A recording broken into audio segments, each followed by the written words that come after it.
Hi friends, இன்றைக்கி என்ன பார்க்க போகிறோன்னா கருவேப்பிலை சட்னி தாங்க செய்ய போகிறோம். அதுக்கு ஃபஸ்ட்டு அடுப்பை வச்சு மேலே ஒரு கடாய் வச்சாச்சுங்க. இப்போ 4 பெரிய வெங்காயம் கட் பண்ணி வச்சுருக்கேன், அதையும் சேர்த்திக்கிறேன். என்கிட்ட பெரிய வெங்காயம் தான் இருக்குது, நீங்கள் சின்ன வெங்காயம் இருந்தாலும் சின்ன வெங்காயம் சேர்த்திக்கலாம். கூடவே ஒரு 20 பல் பூண்டுங்க சேர்த்திக்கிட்டேன். 1 ஸ்பூன் எண்ணெய் ஊற்றி நல்லா வதக்கி விட்டுக்கலாங்க. வெங்காயம் வதங்கினதுக்கப்புறம் இப்போ தக்காளி ஒன்று சேர்த்திக்கிறேன். தக்காளி வதக்கி விட்டு கூடவே 1 ஸ்பூன் கடலைப்பருப்பு, 1 ஸ்பூன் மல்லிங்க சேர்த்தி நல்லா வதக்கி விட்டுக்கலாம். இப்போ 4 வரமிளகா சேர்த்திட்டு நல்லா வதக்கி விட்டு இப்போ கருவேப்பிலை ஒரு கொத்தி எடுத்து நல்லா கழுவி எடுத்து வச்சுருக்கேங்க. இப்போ அதையும் சேர்த்திக்கலாம். தண்ணி இல்லாமல் வடித்து வச்சுருக்கேன். சேர்த்திட்டு நல்லா வதக்கி விட்டுக்கலாங்க.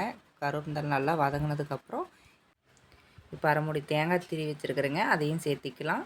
ஒரு கைப்பிடி அளவு பொட்டுக்கடலைங்க, அதையும் சேர்த்தி நல்லா மிக்ஸ் பண்ணிவிட்டு இப்போ தேவைங்கிற அளவுக்கு உப்பு சேர்த்திக்கலாம்.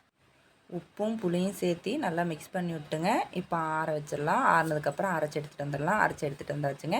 இப்போ இதுக்கு ஒரு தாளிப்பு கொடுத்துக்கலாம். அதுக்கு அடுப்பை வச்சு மேலே ஒரு கரண்டி வச்சுருக்கேங்க. 2 ஸ்பூன் எண்ணெய் ஊற்றிருக்கேன். இப்போ கடுகு 1/2 ஸ்பூன் போட்டுக்கலாம். போட்டு கருவேப்பிலை ஒரு கொத்து போட்டுக்கிட்டேன். கூடவே 2 வரமிளகா போட்டு எடுத்து தாளிப்பு அதில் ஊற்றிக்கலாங்க.